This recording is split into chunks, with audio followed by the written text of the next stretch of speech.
On peut démarrer et je peux ouvrir la séance du conseil municipal de Nernier ce vendredi 5 mars à 18h30. Alors, le quorum, tout le monde est présent à l'exception de Sophie Menin qui a donné pouvoir à Michel Fredon. C'est bien ça ? C'est bien ça. Donc, le quorum est largement atteint. Je vous remercie de votre présence et nous pouvons donc valablement travailler ce soir au Conseil et délibérer. Alors, j'ai d'abord besoin d'un ou d'une secrétaire de séance qui se dévoue pour ce travail, qui ne l'a pas encore fait. Personne. Ah ben, merci Lucie Blot. Donc, Lucie Blot, qui est pour, qui s'abstient, contre. Je vous remercie. Lucie Blot est donc secrétaire de séance ce vendredi 5 mars. En ce qui concerne donc le deuxième point, c'est l'approbation du procès-verbal. Donc, comme vous savez, il y a eu quelques petits soucis de panne à la mairie cette semaine. Et c'est un peu de ma faute aussi, c'est que moi, je ne l'avais pas relu et je souhaitais le relire avant la diffusion. Alors, il a été envoyé cet après-midi, ce qui est fort tardif, mais il n'est pas obligatoire de le voter ce soir. Bien entendu, je vous laisse le temps, si vous le souhaitez, de le relire et de le reprendre en vote au prochain conseil municipal. Est-ce que cette solution vous convient ? Oui, on ne va pas voter, donc c'est OK. Donc on reporte l'approbation du procès-verbal du 11 décembre à la prochaine séance du conseil municipal, qui, je vous rappelle, sera le 1er avril 2021. Alors, à propos du procès-verbal, je voudrais juste faire une parenthèse dans le cadre du conseil, bien entendu. Comme je vous l'ai écrit, nous avons donc YouTube qui retrace intégralement les débats, puisqu'ils sont enregistrés, filmés, enregistrés. Et ensuite, moi, je m'interrogeais, alors j'ai fait un raccourci un peu rapide, mais pour le PV écrit, si vous voulez toujours un PV écrit, ce que je peux comprendre, parce que c'est peut-être plus facile aussi à conserver, je voulais savoir si vous souhaitez une retranscription intégrale, c'est-à-dire avec un casque, et en avant, on réécrit, enfin, on prend l'ensemble des débats et on vous envoie le PV avec l'ensemble des débats. C'est-à-dire que c'est un petit peu nettoyé pour enlever les OEU, mais sinon, c'est l'intégralité. Ou bien est-ce qu'on retient les principaux points avec les principales interventions, ce qui amène à faire un travail différent, bien entendu, et qui relève plus d'ailleurs des notes prises par le ou la secrétaire de séance. Voilà, donc c'est une question que je vous pose. Si vous pouviez y répondre, ça serait bien. Vous n'avez pas trop dit. Alors, personnellement, je préfère le PV intégral parce qu'il laisse une trace écrite et en étant intégral, on voit le déroulé de la réflexion, de la position de chacun. Très bien. Voilà une position exprimée. Ensuite, Mathéo ? Je prends aussi position pour le PV intégral, dans le sens où un travail plus proche d'une prise de notes, en fait, est plus proche d'une interprétation plutôt que d'une retranscription, en fait, et c'est ce qu'on cherche à éviter dans un travail politique où différentes positions doivent s'exprimer et doivent prendre part sur un outil qui doit être au maximum neutre. Voilà. Ensuite, Gunilla. Oui, non, pour moi c'est important parce que si jamais il y a une contestation un jour, le juge va comparer le compte-rendu avec un PV et c'est quelque chose qui est très important. Oui, sachant, je vous le rappelle, quand on parle de juge, on parle de légalité. Donc le compte-rendu, il est légal, c'est-à-dire uniquement les délibérations qui sont affichées. Quant au PV, la plupart des communes le font, bien entendu. Ce n'est pas du tout pour se défiler ou quoi que ce soit. Mais le PV n'a qu'une valeur pour garder de bibliothèque, on va dire, concernant la séance. Voilà. Ça, c'est très important de bien voir la différence. Et sachez que l'affichage des délibérations est largement encadré et que, bien entendu, elles sont affichées dès qu'il le faut et dès leur retour de la préfecture, puisque nous sommes quand même soumis toujours au contrôle de légalité. Bien, mais écoutez, pas d'autres interventions sur ce sujet? Voilà, donc on garde le PV Idem. intégral des débats avec le casque fait à la mairie et on vous l'envoie. OK? Parfait, merci. C'est un point quand même maintenant qui est réglé parce que je m'interrogeais si c'était encore utile par rapport à YouTube, etc. Compte rendu des décisions prises par Madame le maire. Alors, tout d'abord, en ce qui concerne les agents. Vous savez que nous avons eu un retour, c'est celui de Madame Pesin, qui est donc revenue et qui a mis temps à 50%. Elle travaille principalement sur le port et sur la circulation stationnement, c'est-à-dire l'opération badge dans le village.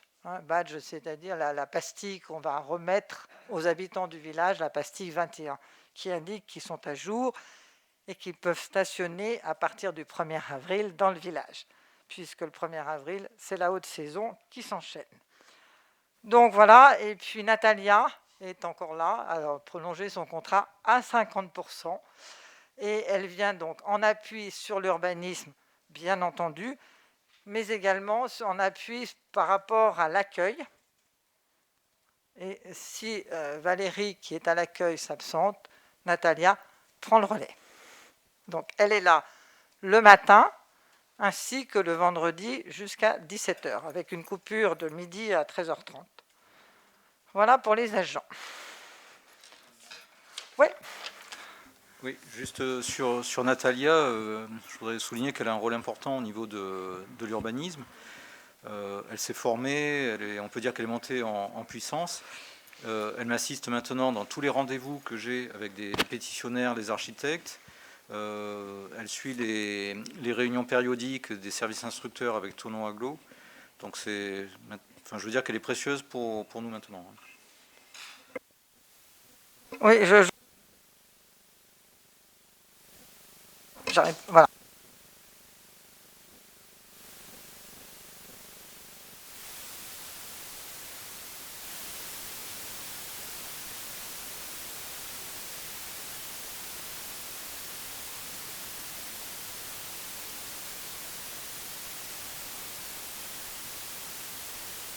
Ouais, Madame le maire, s'il vous plaît. J'appuie ce que dit Christian Breza concernant le travail de Natalia. Elle nous apporte énormément dans la préparation des dossiers et puis dans les questions, sur les questions posées, les réponses sont toujours bien claires et bien documentées et en respect du droit.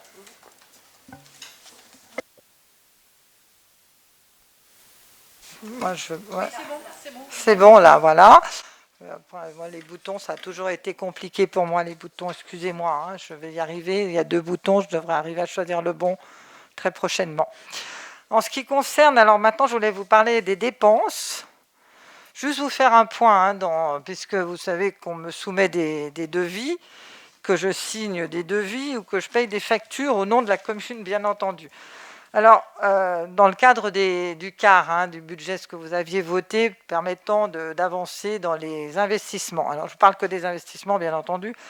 Donc, en IMO incorporel, les factures payées, c'est 7 860, c'est-à-dire que il y a pour les eaux pluviales, c'est toujours les eaux pluviales, 3 540 €, et l'étude des parkings, 4 320 €. Ça, ce sont des factures donc payées. Ensuite, les devis signés, il y a les devis de bornage pour 14 212 qui rejoignent à la fois les parkings et à la fois des projets avec les consoeurs de l'EUS. Le devis signé aussi pour la maquette de Nernier Info, à raison de 1 537 €. Et encore un devis pour une suite d'eau pluviale et les fossés, non, je crois que c'est pas là les fossés, c'est de l'autre côté, effectivement, pour 2 760, ce qui fait au total des devis signés pour 18 509 € au jour d'aujourd'hui. Okay, donc le total engagé, facture et devis, représente 26 369 € sur un crédit ouvert de 60 000. Donc là, on a encore de la marge. Si on devait payer, on peut encore payer. Voilà. Sur les immobilisations corporelles. Est-ce que je peux sur une des dépenses, juste pour savoir, maquette de Nernia Info, c'est quoi exactement? Je vous dis, je vais y arriver, mais je vais y arriver. Attends, c'est la maquette, c'est-à-dire que il a été proposé, la commission a proposé de revoir Nernia Info sous un angle peut-être plus professionnel que ce qui avait été fait d'ailleurs avec beaucoup de courage et de détermination avant, et de faire une maquette, de réaliser une maquette professionnelle. Donc, c'est la maquette du journal avec le nombre de pages, les rubriques, la présentation visuelle, la couverture. Donc ça, c'est la création de la maquette de Nernia Info. Mélissa, tu veux ajouter?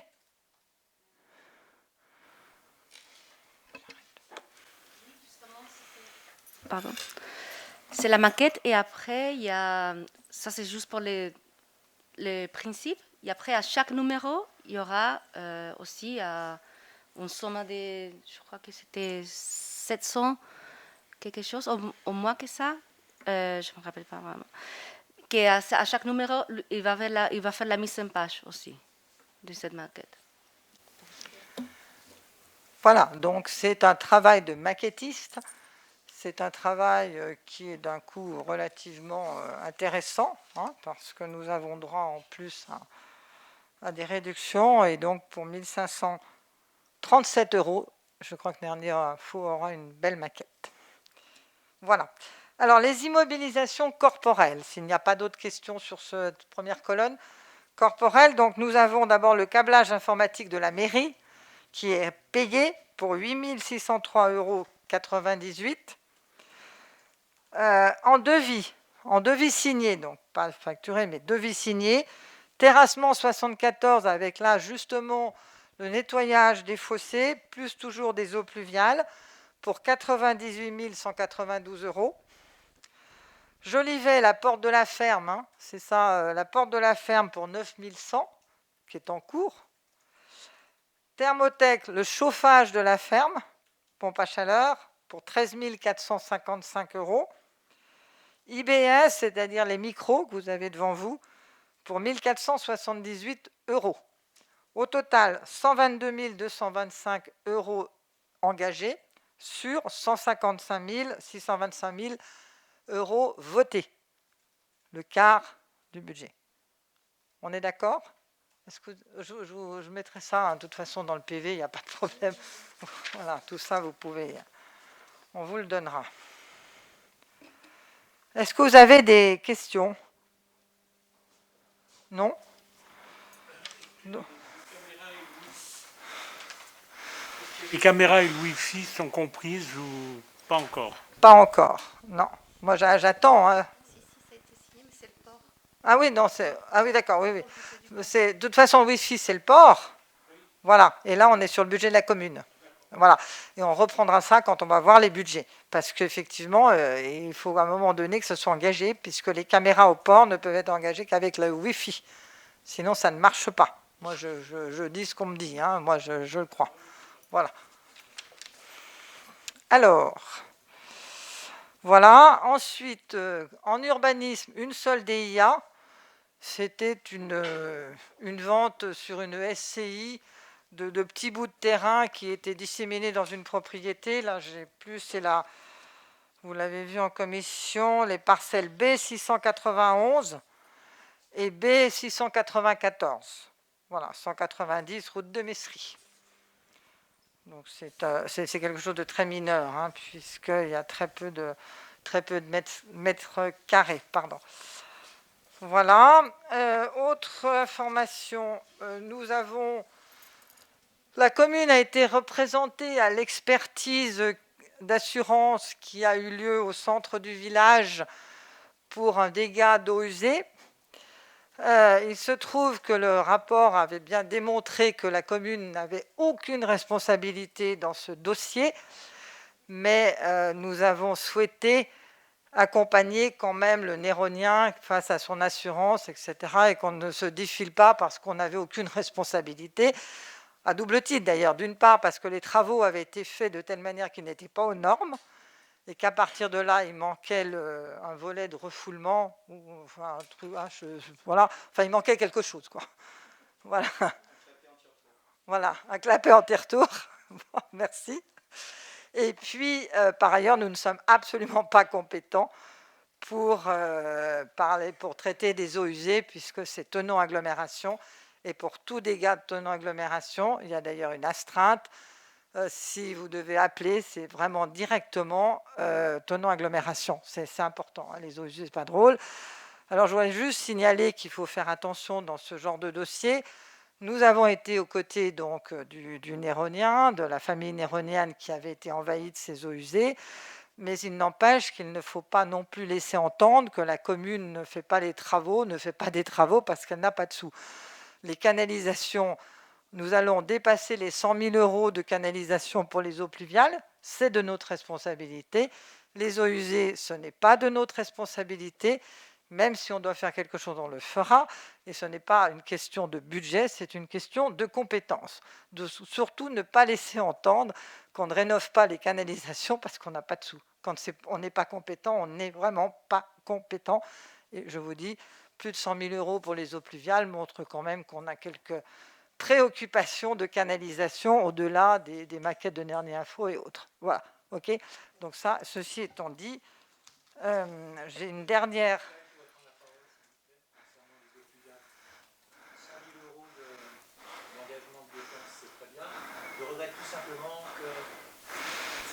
C'est bon. Voilà, c'est bon, il y a la pub. 100 000 € d'investissement pour rénover les eaux pluviales, c'est très bien. C'était grand temps de le faire. Je regrette tout simplement que ça soit fait si tardivement, que ça n'a pas été fait pendant les années précédentes. Bien, dont acte. Parce que le problème, quand même, avait été largement soulevé. Dont acte, oui. Alors, moi, j'ai plus de micro. Si, j'ai un micro, tout va bien. Bon, je continue. Alors, dernière information pour avancer. Je vous rappelle juste que le président de Thonon Agglomération sera présent vendredi prochain à 18h pour traiter, évidemment, l'élargissement de l'agglomération, et plus si affinité. Hein. Donc, les questions seront bien entendu toutes légitimes du temps que nous passerons ensemble ici dans cette salle. Voilà. Donc j'en ai terminé sur les décisions et autres informations. Il n'y a pas que des décisions, il y a aussi des informations. Et nous allons passer maintenant aux délibérations, avec la première délibération qui est donc la désaffection et déclassement des parcelles communales cadastrées à Nernier à 153, 154, 155, 156, 157 et 143. Je ne reviendrai pas sur les explications concernant ces parcelles, cette procédure. Je crois qu'on en avait parlé la dernière fois lors d'un précédent conseil. Donc, je souhaite plutôt entendre s'il y a du débat. Et je vous laisse bien volontiers la parole si vous souhaitez vous exprimer.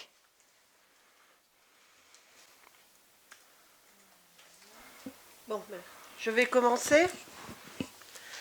Il se trouve donc sur le principe du déclassement, donc vous m'entendez ? Nous étions intervenus au dernier conseil municipal pour justifier le rejet du déclassement du fait que nous n'avions que des engagements oraux, on va dire, de la part notamment de M. Deleuze, pour trouver des solutions de compensation à la future absence de stationnement là où les parcelles doivent être déclassées.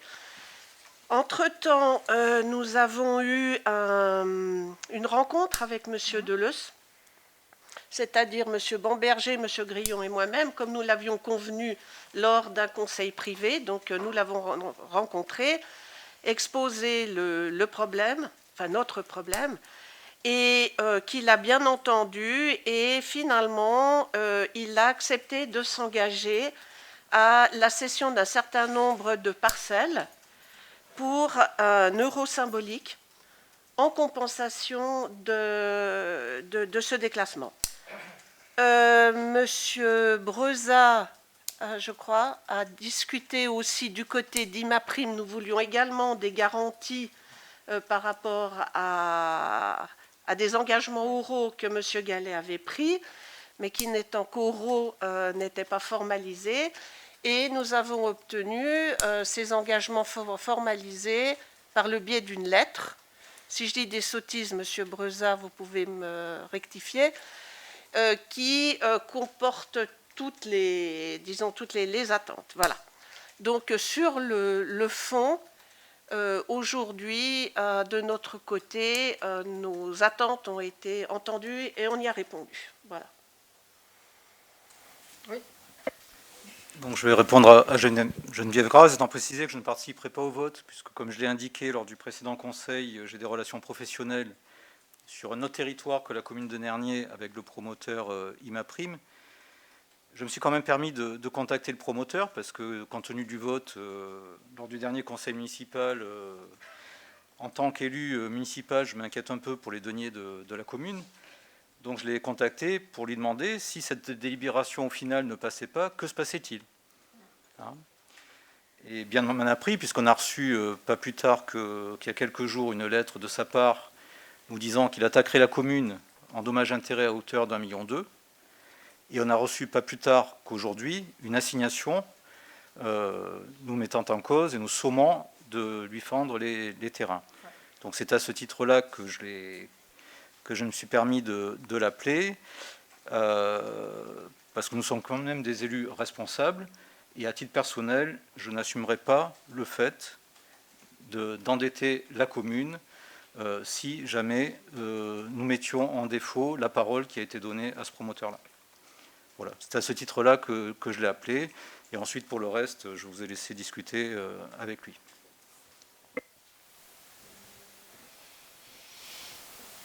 Est-ce qu'il y a d'autres réactions? Moi, j'ai une question Oui. pour M. Breza. Est-ce qu'on a eu un premier retour de Thonon Agglomération sur la demande qui leur a été envoyée, si j'ai bien compris, pour une modification du PLUI afin de changer le caractère de la zone de certains emplacements pour nous permettre éventuellement la construction de nouveaux parkings? Alors, ce qui se passe effectivement, c'est que cette question de la compensation du stationnement perdu et de l'accroissement de la population avec le programme immobilier n'a pas été anticipée. Et on s'est aperçu, en regardant la problématique des emplacements réservés pour les stationnements, que ceci était situé en zone naturelle stricte du PLUI, dans laquelle on ne peut strictement rien faire. Donc on a interrogé la Thonon Agglo pour savoir si une modification du PLUI était envisageable. Dans le cadre de la modification 1 qui est en cours, et Thonon Agglo nous a répondu que oui, que le classement de N en N indicé petit e serait pris en compte. Je précise que la zone indicée petit e nous oblige à faire des aires de stationnement, y compris les circulations, totalement perméables, contrairement à ce qui était envisagé de circulation en enrobé. Donc ce sera intégré dans la modification numéro 1 du PLUI. Ça, c'est une très bonne nouvelle. Est-ce que je pourrais juste avoir davantage d'informations sur le format de la réponse? C'était oral ou ça a été une réponse qui vous a été faite par écrit? C'est un échange de mails avec le responsable de l'urbanisme, M. Laroche, à Thonon Agglo. Oui, c'est écrit en tout cas. C'est écrit, bien sûr. La zone ECB restera zone ECB. Bon, l'espace boisé classé, pour le déclasser, il faut une révision de PLU, et même dans le cas d'une révision, c'est compliqué. Ça ne peut pas faire l'objet d'une simple modification. De même que la zone humide ne peut pas bouger. Je voudrais juste ajouter que CB, ça nécessite de porter le dossier à Annecy, à l'ex-commission des sites. Je crois que maintenant elle s'appelle de manière plus compliquée, mais que nous sommes devant un jury piloté par le le préfet et qu'effectivement, il faut que ce soit très justifié. Alors voilà, donc le BC, c'est jamais très facile. Oui, moi je souhaite prendre la parole. Comme vous savez, lors d'un conseil privé, j'avais vraiment demandé, insisté, pour que le conseiller me permette de faire une note très courte, juridique, entre guillemets, avec des arguments, qu'est-ce qui se passe si on nous attaque pour dommages et intérêts. J'ai compris que cette note a été soumise pour avis, et l'avis que j'ai reçu aujourd'hui, très succincte, quelques notes, argumente quand même sur le fait que, si je comprends bien, l'acheteur aurait pu inclure des clauses un peu plus détaillées dans les conditions suspensives, ce qu'il n'a pas fait. Donc je regrette de ne pas avoir eu plus de réponses sur ma note juridique parce que je n'ai pas l'argumentation derrière cette demande de dommages et intérêts. Ok, ça existe, mais quelle est l'argumentation juridique derrière? Je n'ai aucune idée. Donc ça, c'est pour le projet borné. En ce qui concerne aussi, je voulais soulever ça, la façon dont la désaffectation et le déclassement a été fait. La désaffectation a été faite donc par un arrêté pris par vous, Madame le maire. Or, il y a en droit un principe de parallélisme qui prône que, puisque c'est obligatoirement le conseil municipal qui doit se prononcer par un déclassement, ça aurait également dû être le conseil municipal qui se prononce pour une désaffectation. Ça n'a pas été le cas. J'ai vérifié, il y a beaucoup de choses sur le net. J'ai des écrits que je peux vous envoyer si vous voulez. Bon, ça c'est le premier point. Et deuxième point, quand cet arrêté a été pris, elle ne figure nulle part dans les PV comme annoncé comme décision prise par Madame le maire. Et en fait, cette décision a été prise par vous donc le 24 novembre. Elle a été affichée à la mairie et sur le site internet. Or, pour avoir connaissance de cet arrêté en détail, j'ai dû aller sur le site internet. Donc, vous n'avez pas informé de votre conseil municipal comme, à ma connaissance, vous auriez dû le faire. Donc, je me pose des questions sur la validité, tout court, de cet arrêté qui a été pris. Et je me pose la question, est-ce que du tout, on peut voter une délibération qui est formulée de la façon dont vous l'avez envoyé comme un avant-projet? Voilà. Alors, d'autres interrogations? Non? Oui? C'est autre chose. Non, mais allez-y, comme ça je répondrai en une seule fois. Ok. Pour ma part, bon, c'est sur la base, c'est la lecture du projet d'arrêté qui m'a fait un petit peu réagir. Et peut-être qu'on pourra m'accuser à juste titre d'un excès de formalisme, je l'accepterai tout à fait. Ce que j'ai lu dans ce projet d'arrêté, c'est en fait au niveau de la désaffectation, pour rejoindre ma collègue Gunilla, le projet d'arrêté raconte en fait comment ces parcelles ont été désaffectées. Et il est dit que, en gros, l'utilisation de ces parcelles a été entravée par la pose de barrières, qui fait qu'on a pu, au bout d'un certain temps, décréter qu'elle était désaffectée de fait, et on a pu le faire constater par un huissier. Personnellement, je suis un petit peu gênée par la notion de désaffectation de fait, sachant que cette désaffectation, elle a été forcée, et elle n'était pas de fait, comme la désaffectation de l'école, par exemple, est une désaffectation de fait, n'est-ce pas ? Ici, c'est une désaffectation, je dirais, qui a été constituée artificiellement. Donc, comme en fait cette histoire de désaffectation est relatée de cette manière-là dans l'arrêté, et que l'arrêté, pour moi, c'est quand même un acte authentique et qui doit refléter la réalité vraie, en quelque sorte, je ne suis pas très à l'aise de valider l'article 1er qui constate la désaffectation des parcelles, purement et simplement, sachant qu'une fois qu'on aura enlevé les barrières, les parcelles elles vont retrouver leur utilisation de parking. En tout cas pour cet été, n'est-ce pas? Donc ce que je proposerais, si c'est possible, c'est que l'article 1er soit modifié en disant de constater la désaffectation temporaire, ou de dire que les parcelles ont été désaffectées pour les besoins du déclassement. La chose serait beaucoup plus claire par rapport à la réalité de ce que nous connaissons. Voilà, c'est juste mon observation. Mais à nouveau, on peut me taxer de formalisme. Je l'accepterai tout à fait. Merci Geneviève, moi j'adhère tout à fait à ce que tu dis. Moi j'avais fait une proposition où je demandais la modification de la rédaction de cette délibération. La désaffectation des parcelles visées ci-dessus a été prononcée par arrêté du maire en date de, a été portée à la connaissance des élus et des administrés par affichage sur site et en mairie le 24 novembre et est mentionné dans le PV du conseil municipal du 11 décembre. C'était M. Bruzat qui avait mentionné. Mais ça ne nous a jamais été annoncé comme une décision de la part de Mme le maire. Voilà, donc je souhaite qu'on modifie la rédaction de la délibération. Alors, moi j'aurais juste une petite, un commentaire à ajouter. J'avais pris des photos le week-end du 20 février parce que c'était un week-end où il a fait très très beau. Et Nernier s'est retrouvé presque le temps de 2 journées comme est Nernier l'été.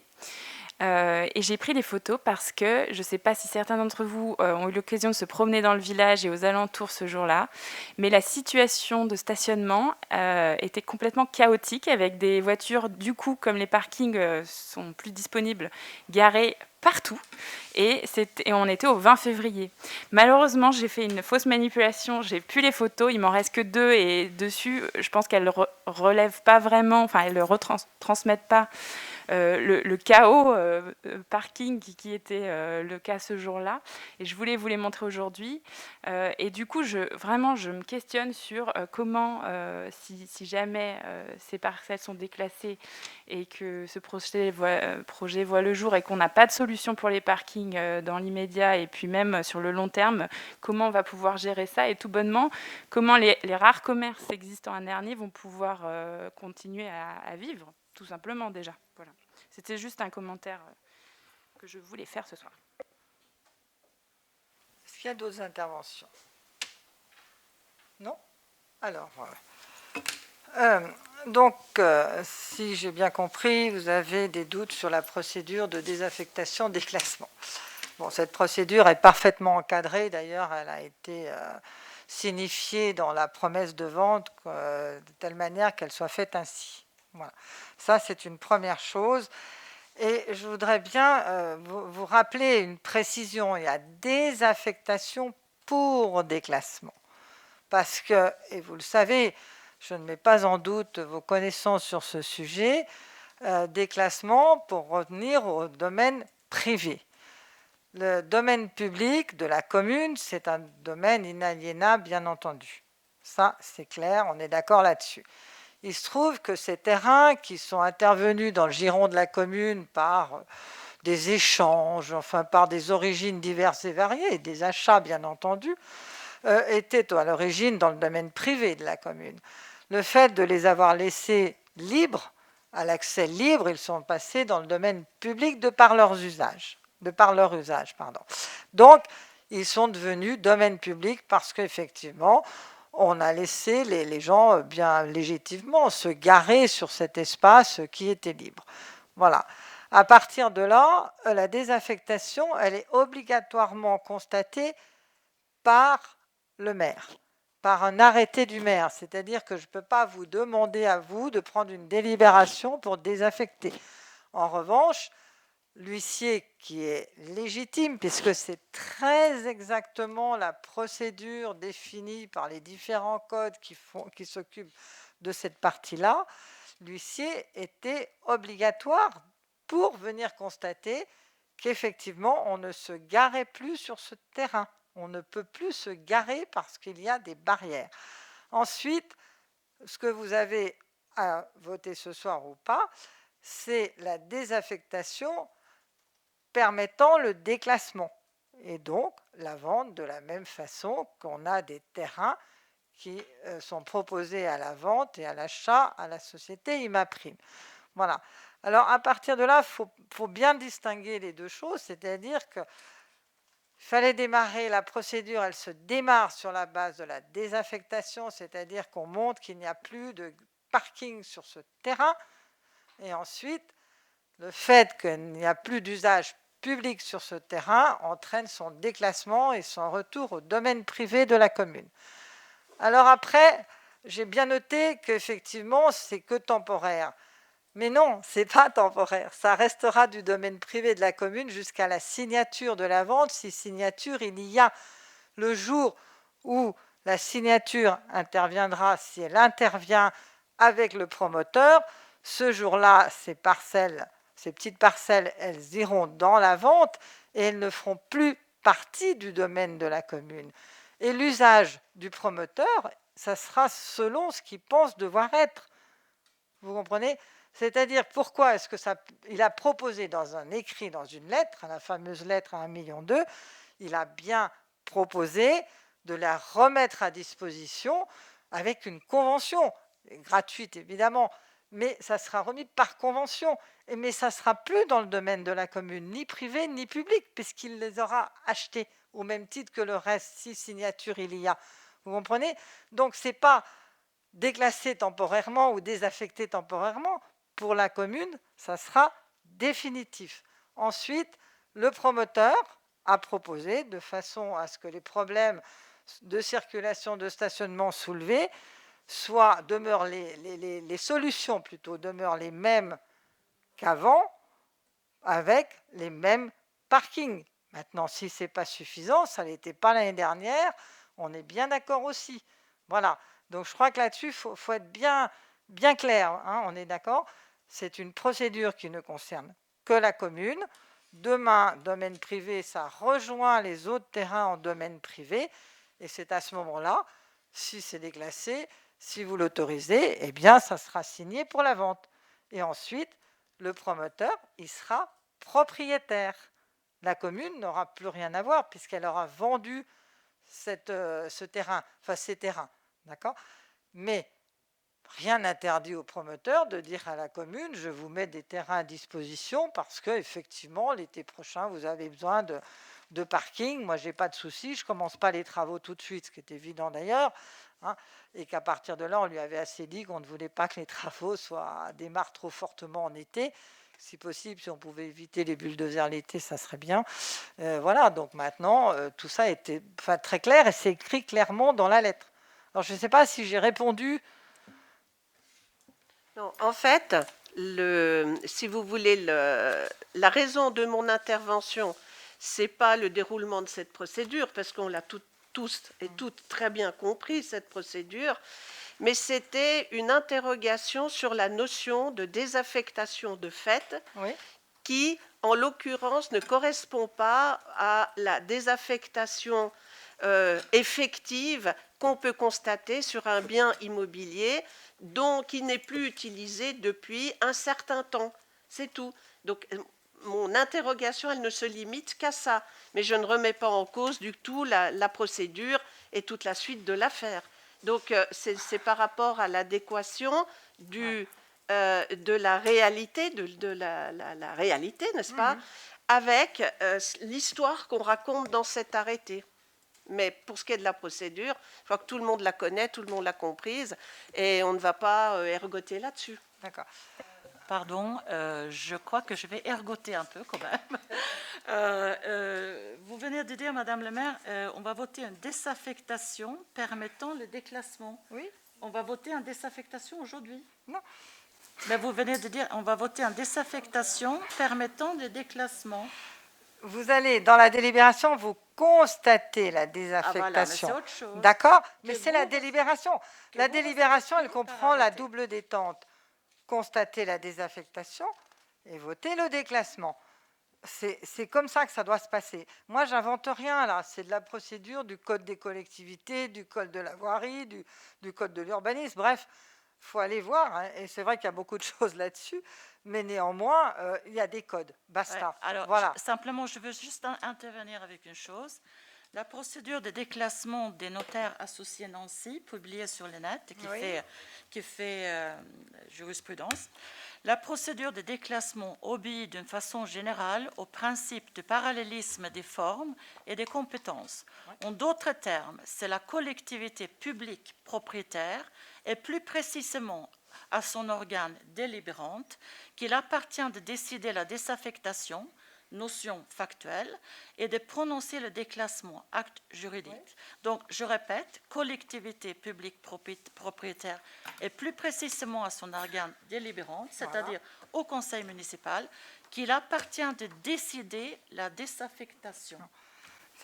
Bon, on ne va pas jouer sur les mots, mais la désaffectation n'a aucun intérêt s'il n'y a pas le déclassement. Donc, c'est simple.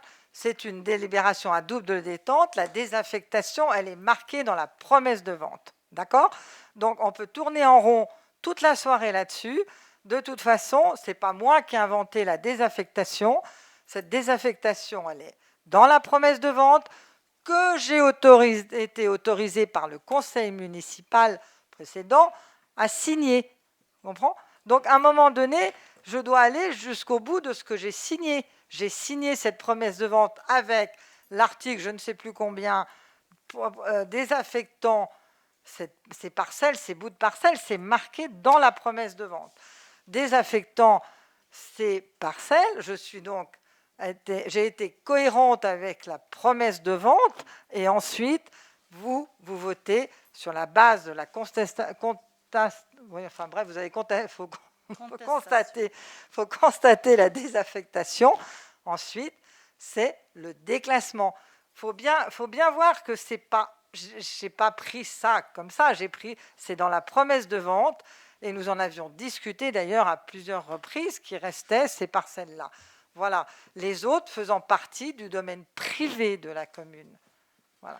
Et donc, il n'y a aucun trouble majeur là-dessus. Hein. On peut chercher... Dans ce cas-là, vous êtes tout à fait d'accord de modifier la rédaction de la délibération. C'est ça, oui, si vous voulez. Mais moi, dans ces cas-là, je veux une référence à la promesse de vente. Faites ce que vous voulez. Voilà, parce qu'il n'y a pas de raison. On ne va pas faire croire... Il faut juste que ça soit très clair, que vous avez pris un arrêté... Oui. Et que vous n'avez pas informé le conseil municipal. Les élus ont été informés en même temps que les administrés. Oui.